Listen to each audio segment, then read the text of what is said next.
Sailing Learning by Doing presents The Family, the Dead. A sailing story by the Campe family. Have you ever wished you'd just taken that risk and followed your dreams? In Lombok, we met an inspiring character who with his wife and kids did just that. In 1977, they sold the family home, built a steel yacht and set off on a 7-year circumnavigation of the world, visiting some of the most out-of-the-way places. The crew was Joachim, 39, Marie, 34, Silvestre, 11, Bartolome, 10, Letitia, 9, and Calixte, 5. Their schoolteacher Dagmar Heckel came with them. She was 31. The 13 episodes they made of their adventures made them the very first sailing vloggers. Now we go back in time. Here is their story.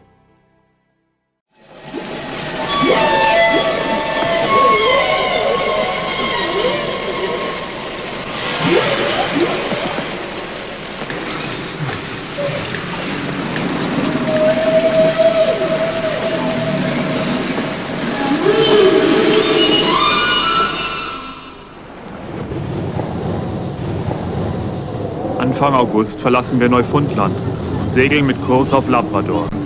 Schnell fallen die Temperaturen. Wir messen 8 Grad Celsius in der Kabine. Das kalte Wasser ist für uns eine Bedrohung. Wir hätten nur Minuten Zeit, einen über Bord gefallenen zu bergen, bevor er erfriert. Trotz Kälte ist die Stimmung ausgezeichnet. Wir fühlen uns eng miteinander verbunden.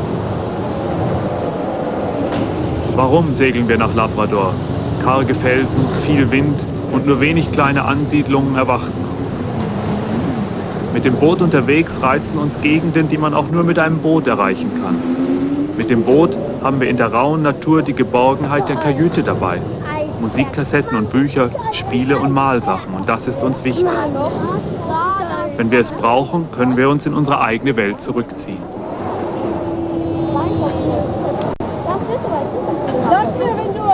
Wir durchsegeln die Strait of Belle Isle, berüchtigt wegen starker Meeresströmung und stürmischer Winde. Trennung zwischen Neufundland und Labrador.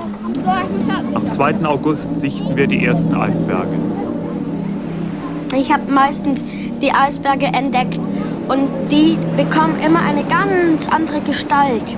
Einmal sind sie ganz eckig und glitzernd, bei den anderen Mal sind sie im Schatten und das ist wie ein Ungeheuer, der sich immer näher ans Boot dran schwemmt, aber eigentlich fahren wir näher an dem Eisberg und er bekommt ganz andere Farben, bloß durchs Näherkommen. Der Eisberg war gerade beim Schmelzen. Wasser lief runter, sah unheimlich aus. Eine Seite hat es geblinkt, von der anderen war es schneeweiß. Es ist kein schwarzer Flick drauf, es ist nichts. Das ist wahnsinnig und er ist riesig.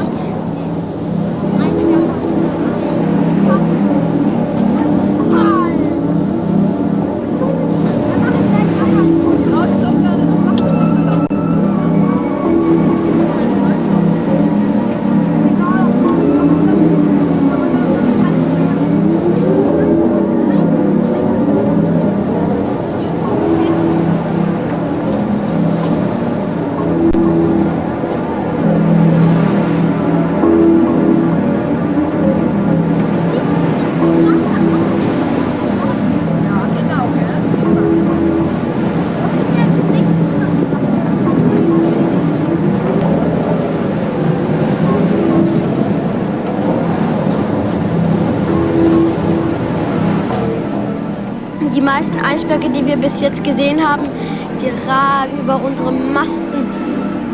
Wenn man denkt, dass sie noch 10-mal so tief sind, wie sie übers Wasser schauen, dann wird ein ganz Ungeheuer. Ich finde das irrsinnig, wie große Massen Eis auf dem Meer darunter treiben, ins Nichts, einfach bis sie schmelzen. Ich kann mir gar nicht vorstellen, dass sie schwimmen, aber wir haben ja gesehen, dass sie schwimmen. Ich habe immer gedacht, dass sie Hohlöden wären.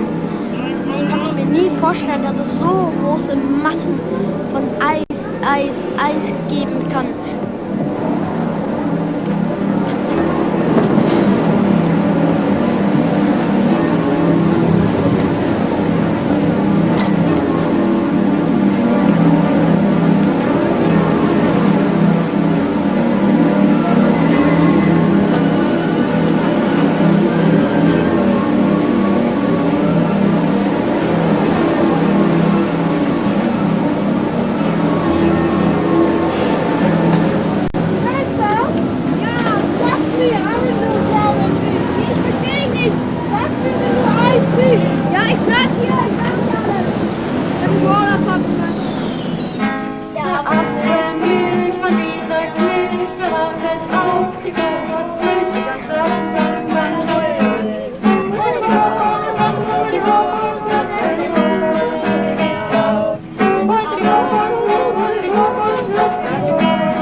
Wir müssen ausgedehnte Nebelfelder durchqueren.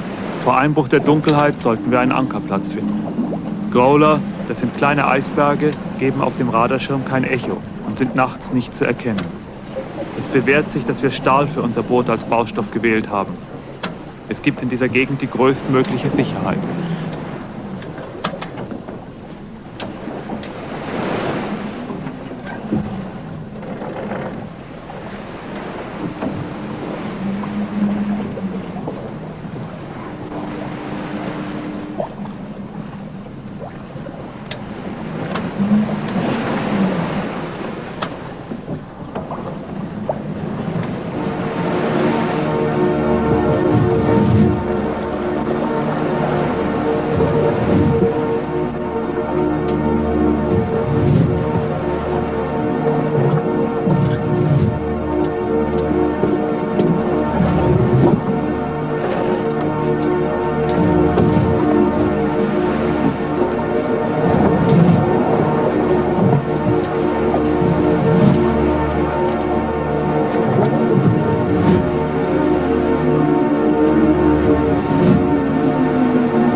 Occasional Harbour liegt auf dem 54. Breitengrad. Wir haben das Boot auf der windabgewandten Seite der Insel bei gutem Wetter rückwärts in diese Felseinbuchtung manövriert und an Land verteut. Sollte der Wind drehen, müssen wir sofort bereit sein zur Abfahrt. Dies ist unser nördlichster Ankerplatz. Silvester, Letizia und Bartolomé jiggern. Ein blinkendes Metallstück mit einigen Haken versehen, wird an einer Schnur bis kurz über den Meeresgrund abgelassen und dann ruckartig durch das Wasser bewegt. Auch bei unseren noch unerfahrenen Bewegungen beißen schon nach den ersten Minuten Kabeljau und auch Makrelen an. Oh, der hat sich nur gefangen. Nicht abreißen. Und wir haben 5, 6, 7 Fische rausgeholt. Gleich entschuppt, Kopf abgeschnitten und dann im Topf und nach einer Stunde gegessen. Das haben wir noch nie so gegessen, so frisch und schnell. Aber das war schon eine sehr große Sache. Dann habe ich immer wieder ausprobiert und dann endlich habe ich einen Druck gemerkt. Dann habe ich endlich einen Fisch gehabt und gesagt, dann habe ich gedacht, der arme Fisch, ne, wollte ich ihn gar nicht den Haken, da wollte ich ihn gleich wieder im Wasser tun. Ach, da ist ein schöner Fisch und dann essen sie den und dann ist er auf einmal weg und ich habe ihn in der Hand und dann traue ich mir nicht den Haken raus und dann denke ich, ach, ob ich ein lebendiges Ding einfach fange, das ist auch. Und das einfach dann den Haken rausreißen aus dem Mund und dann noch in der Pfanne stecken später, in dem heißen Wasser. Und das ärgert mich so sehr. Und manchmal dann will ich gar keinen Fisch fangen. Dann lasse ich lieber jemand anderes Fische fangen. Das ist nämlich nicht so grausam. Die Fische wollten auch ihr Leben führen. Und auch alleine leben und schön leben, ohne dass sie gleich gefangen werden an der Haken. Und sie können nichts dafür, dass sie die Haken nicht erkennen. Das ist ein ganz komisches Gefühl, wenn man ein Tier fängt, selber ein Tier fängt. Das ist ein ganz anderes Gefühl, als wenn man ein totes Tier kauft und dann aufisst.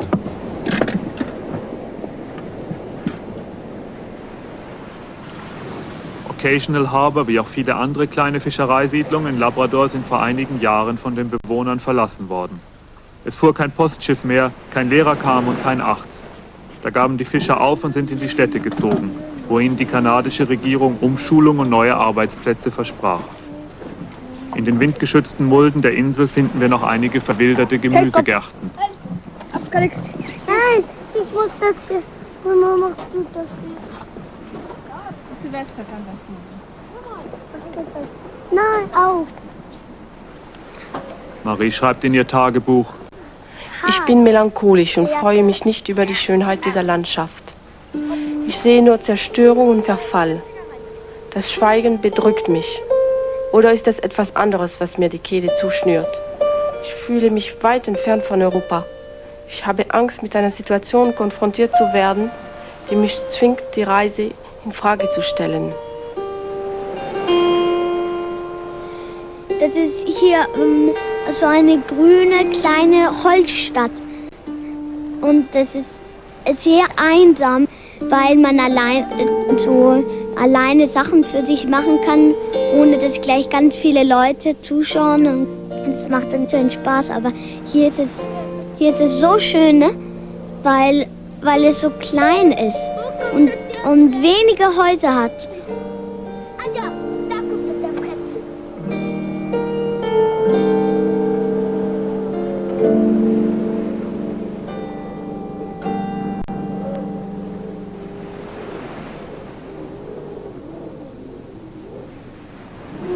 Vor Einsetzen der Herbststürme wollen wir dieses Gebiet verlassen. Wir trennen uns nur ungern von dieser einsamen Küste. Was mir besonders auffällt in unserem Leben, ist, dass jeder schaut in dem Leben von jedem. Die Kinder wissen ganz genau, was wir tun. Sie wissen, welches Buch man liest, sie wissen, welche Platte man hört, sie wissen, wer mit wem Schach spielte. Jeder weiß genau, was der andere tut. Aber es gibt keine Möglichkeit, sich zurückzuziehen oder so allein zu sein, es gibt keine Möglichkeit, etwas zu machen, worüber die anderen nichts wissen würden. Und es stört uns gar nicht. Die Kinder dann erfahren, woraus das Leben von einem Erwachsenen besteht. Wir leben alle zusammen denselben Moment und haben mit mehr oder weniger Intensität dieselben Gefühle.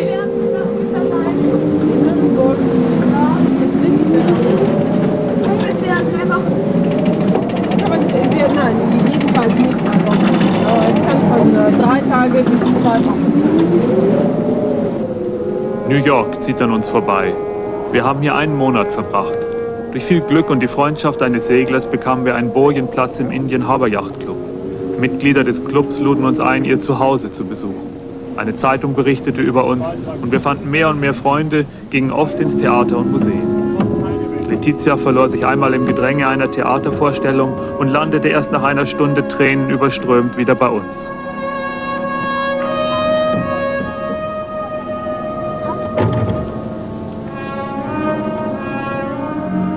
New York hat mir gut gefallen, weil ich zum ersten Mal so eine riesen Stadt gesehen habe und überhaupt diese riesen Wolkenkratzer. Man denkt wirklich, wie spitz sie sind. Wenn man da hochschaut, so wird einem ganz schwindelig. Aber man weiß selber eigentlich fast nichts, weil die Stadt so riesig ist.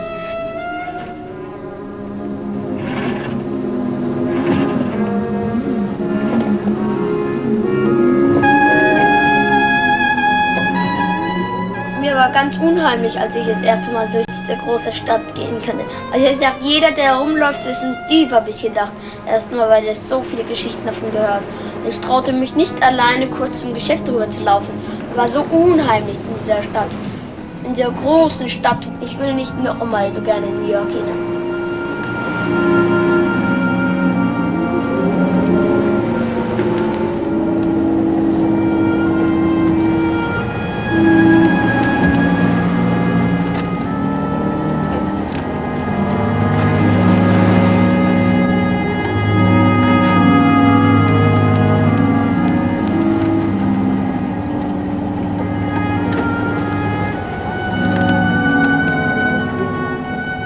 Wenn ich so New York anschaue, denke ich, dass ich gar nicht weiterfahren möchte. Jetzt habe ich mich endlich mal hier zurechtgefunden. Ich verstehe ein bisschen diese Stadt, die ich vorher überhaupt nicht kannte und wo ich dachte, man würde sich nie wohlfühlen können. Jetzt weiß ich, dass wir Freunde haben und jetzt müssen wir weiter, müssen wir nach Süden, wo es Sonne gibt. Sagt mir überhaupt nichts. Ich würde da einfach viel lieber hier bleiben. Und es ist immer sehr schwierig, sich wieder zu entscheiden, weiterzukommen. Und gerade in New York war das so besonders intensiver. Es waren sehr gute Freunde, die Kinder haben sich sehr wohl gefühlt. Und ich muss mich unbedingt zwingen, mit dieser nicht zu sentimental zu sein über diese Stadt und ich möchte da bleiben und nicht weiterkommen. Es gibt andere Plätze, wo ich gerne weiterkomme. Sobald wir wieder auf dem Ozean sein werden, weiß ich, dass New York dann nicht mehr so wichtig mir erscheinen wird. Aber jetzt, in diesem Moment, habe ich das Gefühl, ich kann das überhaupt nicht sehen wie eine Etappe unter anderem. Es ist einfach etwas besonders stark gewesen. Es sind besondere starke Gefühle mit dieser Stadt verbunden und es fällt mir sehr, sehr schwer, sie zu verlassen. Und gerade bei diesem kalten Wintertage ist die Stadt dann glänzt besonders. Es ist so schwierig zu sagen. Es ist gerade, weil es so ästhetisch ist mit diesem Himmel und dass es alles so klar ist. Dann vergisst man das Dreck und die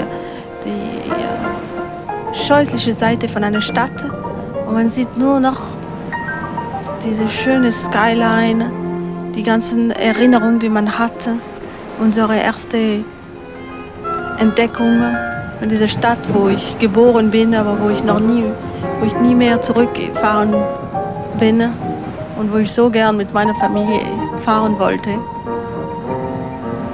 Wir verlassen jetzt New York und ich weiß gar nicht, was vor uns liegt. Ich blicke lieber zurück.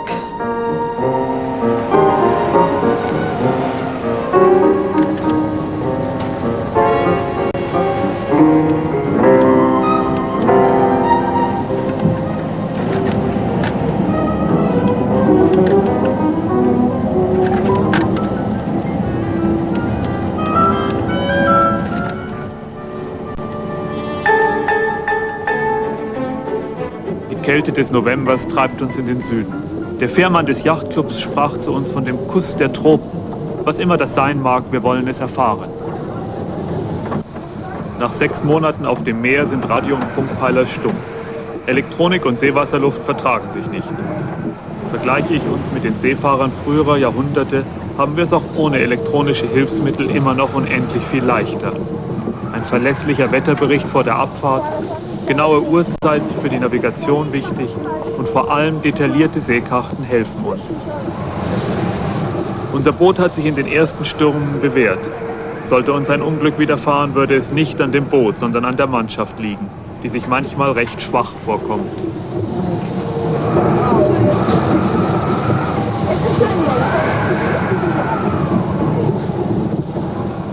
Manchmal denke ich auch, wenn vor uns eine riesige Welle steht, wir müssten drunter tauchen, weil wir hart im Wind segeln und schaukeln oben drüber. Das ist am meisten Unangenehmste, wenn wir runterfallen von der Welle und am Himmel, der ist bedeckt von Schichten, von Wolken. Man sieht vielleicht noch einmal ganz hinten am Horizont ein blaues Strich, aber dann kommt gleich dunkle Farben dran, ein bisschen rot beim Sonnenuntergang. Manchmal beobachte ich auch, wie die Wellen auf und ab, wie sie sich treffen, aber dann gibt es immer noch eine größere Welle und die flatschen und da kommt ein Spritzer auf uns zu, wenn sie zusammenknallen, die Wellen. Und meist muss ich auch gleich den Himmel anschauen, weil der Himmel nicht so wie sich bewegt. Man muss ja immer das Ruhigste aussuchen, weil man dann seekrank ist. Und da sind auch die Wolken manchmal dunkel, hell, dunkel, dunkel, noch dunkler. Dann wieder helle Schichten, sind alles verschiedene Schichten am Himmel. Nie schaut die Sonne aus. Seit einer Woche ist das Wetter windig. An Deck werden wir trotz Ölzeug und Kopfschutz nass. Einmal mit Seewasser durchnässte Kleidung trocknet nicht mehr vollkommen. Das Salz zieht immer neue Feuchtigkeit an. Obwohl wir so eng beisammen leben, fühlen wir uns einsam. Wir reden kaum miteinander. Jeder muss für sich mit den Schwierigkeiten der Reise fertig werden. Kalt und müde sehnt sich Marie nach dem Schutz der Kajüte.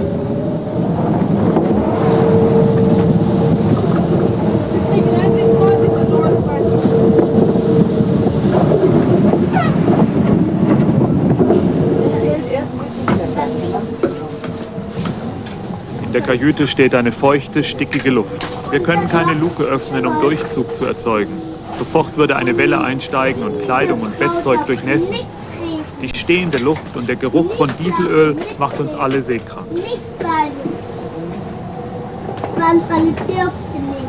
Leider verstopft sich die Düse des Petroleumofens. Während der Reparatur verliere ich bei der Wellenbewegung kleine und winzigste Schräubchen und der Ofen bleibt unrepariert. Spannungen entstehen, schon Nebensächlichkeiten gehen uns auf die Nerven. Am besten sind noch die Stunden des Schlafes. Das Wasser rauscht an der Bordwand vorbei und bis zur nächsten Wache kann man unter der Wärme der Decke Kräfte tanken.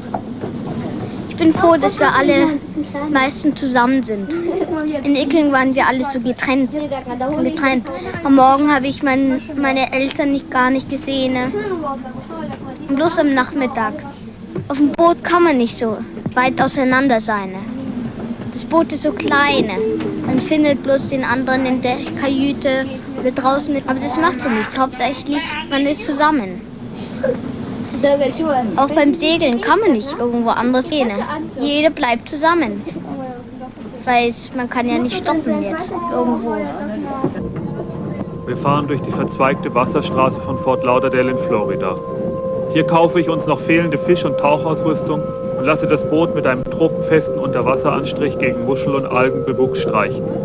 Die elektronischen Geräte werden repariert, auch der Ofen. Ich habe das Gefühl, dass am Lande die Zeit vorbeigeht, ohne dass ich weiß, was ich daraus gemacht habe. Wenn wir in einem schönen Ankerplatz sind oder am Meer, hat man entweder eine Distanz zurückgelegt oder etwas erlebt, eine neue Umgebung kennengelernt und sich damit identifiziert. Aber hier im Hafen beschäftigt man sich mit Waschen, mit Reinigen, mit Einkaufen. Und die Zeit ist vergangen und man hat überhaupt nichts Vernünftiges gemacht oder nichts Befriedigendes gemacht.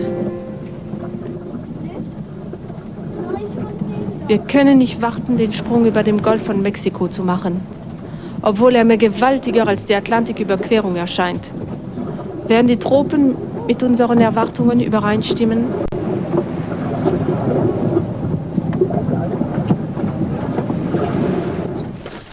Und dann gehen wir zur Post und holen ein riesiges Paket mit lauter Post und Briefen. Und jeder freut sich und liest seine Briefe durch.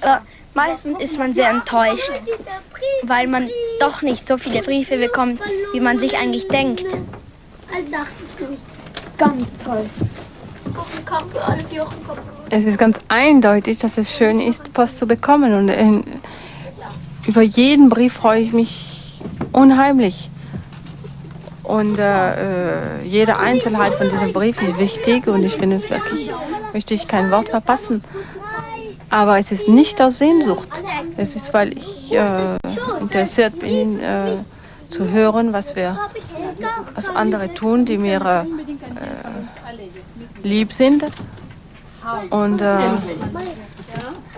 ich bin einfach nicht nur neugierig, sondern fühle ich mich eng verbunden mit unseren Freunden. Aber ich habe keine Sehnsucht.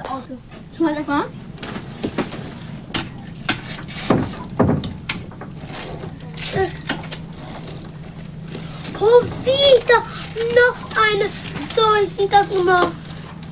Dagmar, wieder. Geraldine von mir. Oh, jetzt lese ich dir danach vor. Oh, wieder von mir. Alles von mir. Noch ein. Noch ein. Noch ein. Mach ich schon mal, les mal. Im März steuern wir die Bucht Espiritu Santo an der Ostküste Yucatans in Mexiko an. Zwischen Tag und Nacht liegt nur noch eine halbe Stunde Dämmerung.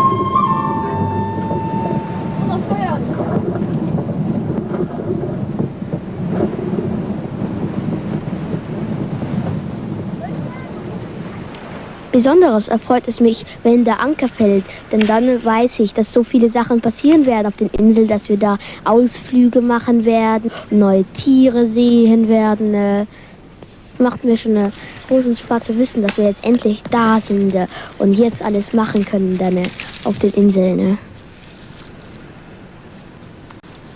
Immer wenn wir an Land fahren und ich die Machete in der Hand habe, fühle ich mich wie ein Pirat. Und denke immer, jetzt bin ich ein echter Forscher. Ich könnte mit der Machete leben und die Kokosnüsse aufmachen und essen und aus den Kokosnüssen trinken und mir Wege durch den Dschungel machen und vielleicht bestimmte Tiere entdecken oder Vögel sehen.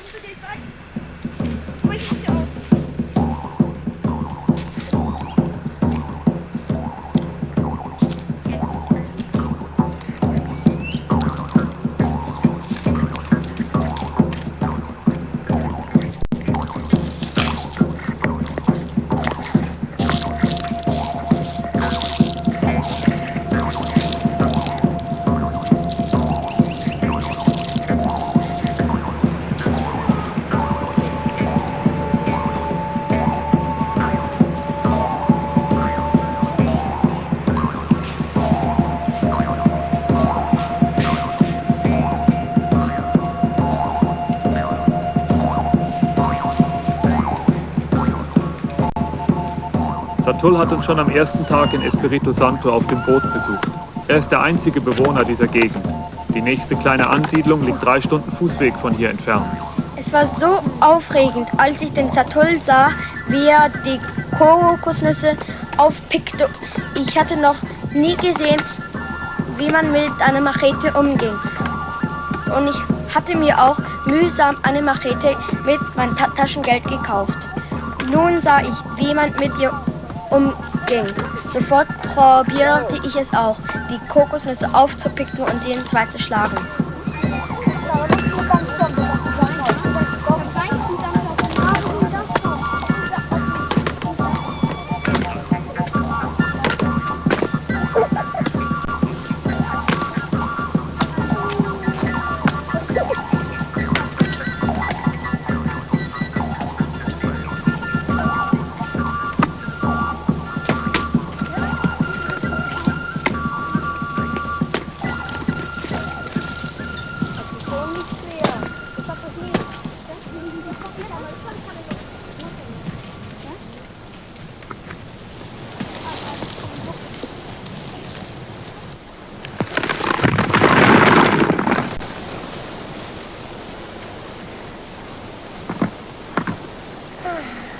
Ein Schreckerhütchen kommt hoch, gell? Ja.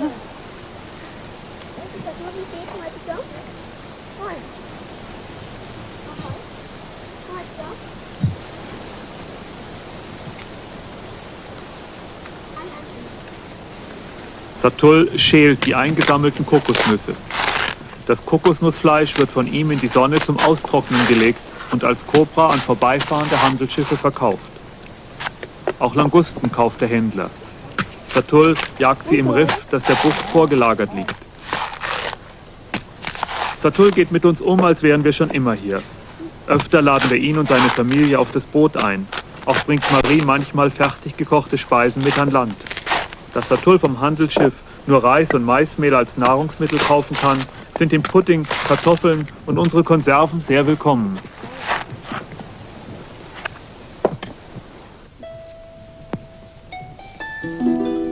Wir begleiten Zatul zu seinem Haus. Er lebt dort mit seiner Frau Helena und seinen 2 Kindern José und Petrina.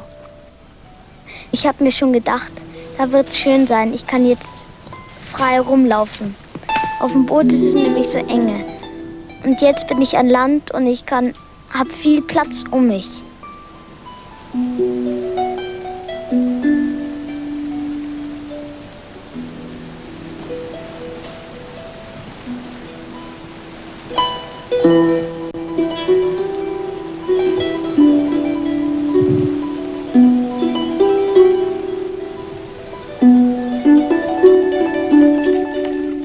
Elena wusch draußen im Freien die Wäsche. Sie rieb die Wäsche auf dem Holz und so wurde sie sauber. Und das schmutzige Wasser, was sie hatte, hat sie in den Graben fließen lassen.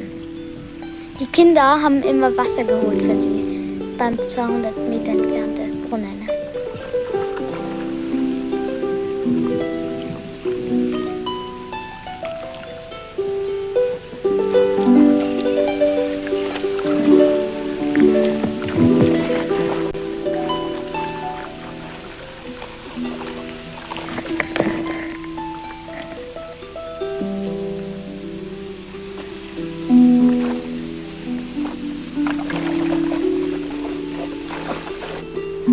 Ich fühlte mich sehr verlegen, da in dem Reich von Zatul und Helena einzudringen.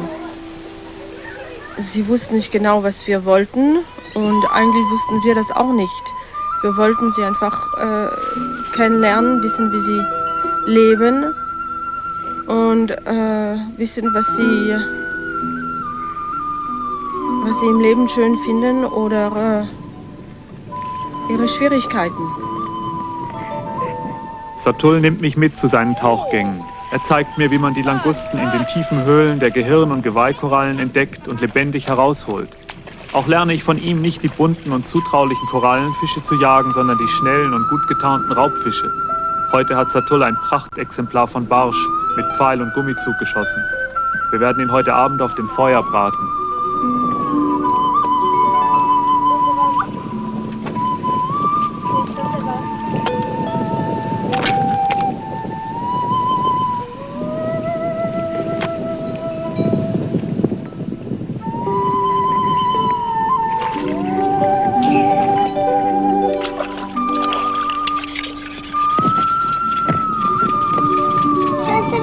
anhalten? Nein, lass uns fahren. Nee.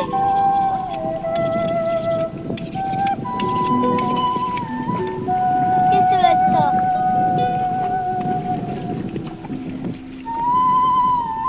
Ich denke immer, wenn ich den Satul so zuschaue, wie er die Fische zerlegt, dass ich das dann auch eines Tages kann und es dann einem anderen zeige und er mich genauso bewundert, wie ich den Satul bewundert habe. Languste.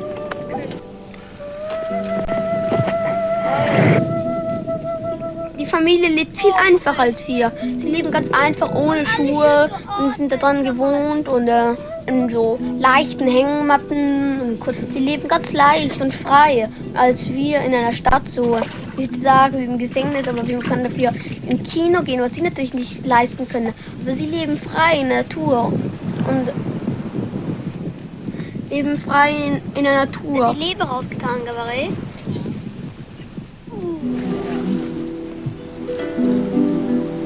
Sonne und Waschen zusammen. Aber wäre viel besser als ein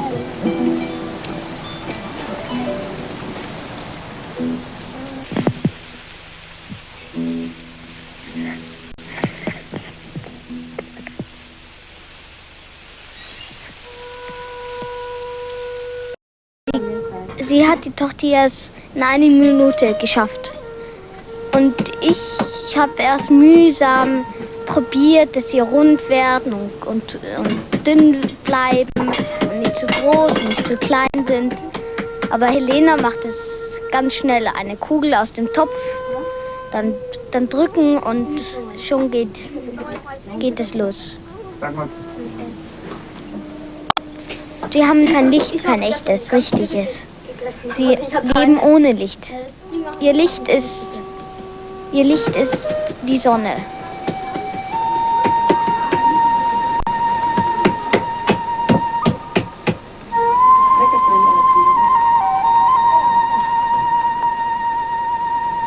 Was mir nicht gefällt, ist ihr Haus. Ich würde einfach andere Sachen haben.